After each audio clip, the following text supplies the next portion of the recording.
YCP అధినేత జగన్ పై మరో case నమోదైంది. గుంటూరు మిర్చి యార్డు ఘటనలో జగన్ పై నల్లపాడు పోలీసులు కేసు నమోదు చేశారు. మరింత సమాచారం మా ప్రతినిధి చంద్రశేఖర్ అందిస్తారు.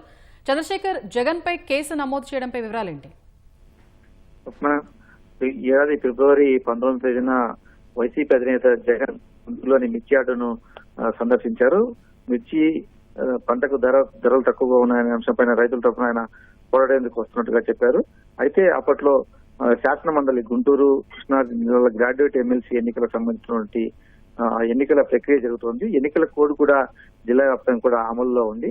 ఆ సమయంలో జగన్ పర్యటన వద్దని చెప్పేసి కూడా మార్కెటింగ్ శాఖ అధికారులు వైసీపీ నేతలకు సూచించారు. మిర్చి యార్డు మార్కెటింగ్ శాఖ పరిధిలో ఉంటుంది. అక్కడే మార్కెటింగ్ శాఖకు సంబంధించినటువంటి కార్యాలయము, కార్యదర్శి కార్యాలయం అక్కడే ఉంటాయి. కాబట్టి అక్కడ ప్రభుత్వ ప్రాంగణం కాబట్టి అక్కడ వచ్చి రాజకీయ ప్రేరేపితమైనటువంటి కార్యక్రమం జరపడం సరికాదనేటువంటి అభిప్రాయం అనే అంశాన్ని వైసీపీ నేతల దృష్టికి తీసుకెళ్లారు.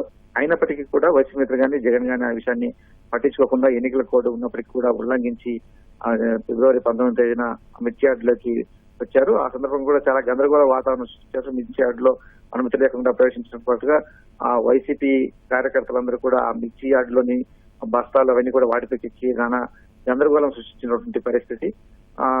అలాగే మిర్చి యార్డుకు సంబంధించినటువంటి కొన్ని వస్తువులు కావచ్చు అవన్నీ కూడా అక్కడ పాల్గొట్టి వెళ్లారు. అక్కడ వ్యాపారాలు నిర్వహించినటువంటి వ్యాపారులకు కావచ్చు, పంట తీసుకొచ్చినటువంటి రైతులకు కావచ్చు తీవ్ర ఇబ్బందులు సృష్టించారు.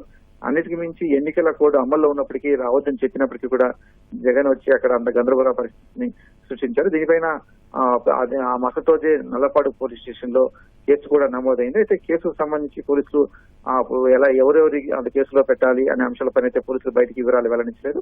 ఇప్పుడు ఆ కేసుకు సంబంధించి వైసీపీ జగన్మోహన్ రెడ్డితో పాటుగా అప్పట్లో మేయర్ గా ఉన్నటువంటి కావటి మనోహర్ నాయుడు, అలాగే ఎమ్మెల్సీ అప్పిరెడ్డి, మాజీ ఎమ్మెల్యే మోదుగుల వేణుగోపాల్ రెడ్డి, మాజీ మంత్రి అంబటి రాంబాబుతో పాటుగా పలువురు పేర్లను కూడా ఈ కేసులో చేరుస్తూ ఎఫ్ఐఆర్ నమోదు చేశారు. దీనికి సంబంధించిన వివరాలు ఇప్పుడు తాజాగా బయటకు వచ్చాయి.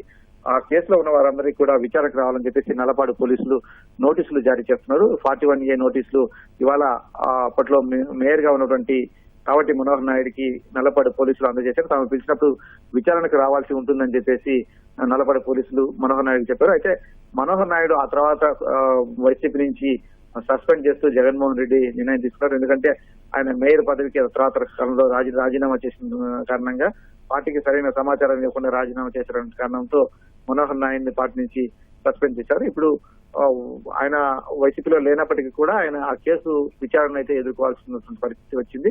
ఆయనతో పాటుగా వైసీపీ నేతలను కూడా పోలీసులు నోటీసులు జారీ చేస్తూ తాము పిలిచినప్పుడు విచారణకు రావాల్సి ఉంటుందని చెప్పి స్పష్టం చేస్తున్నారు. వైసీపీ నేత జగన్ కూడా నల్లపాడు పోలీసులు నోటీసులు పంపిస్తామని చెప్పేసి చెప్తున్నారు. ఎందుకంటే ఆ కేసులో ఉన్నటువంటి అందరికీ కూడా నోటీసులు ఇస్తున్నటువంటి దృష్ట్యా జగన్ కూడా నోటీసులు వెళ్లేటువంటి అవకాశం ఉంది. ఎందుకంటే ఆయన పర్యటన కాబట్టి ఆయన స్వయంగా పాల్గొన్నారు కాబట్టి ఈ వ్యవహారంలో జగన్ కూడా నల్లపాడు పోలీసులు నోటీసులు పంపించనున్నారు.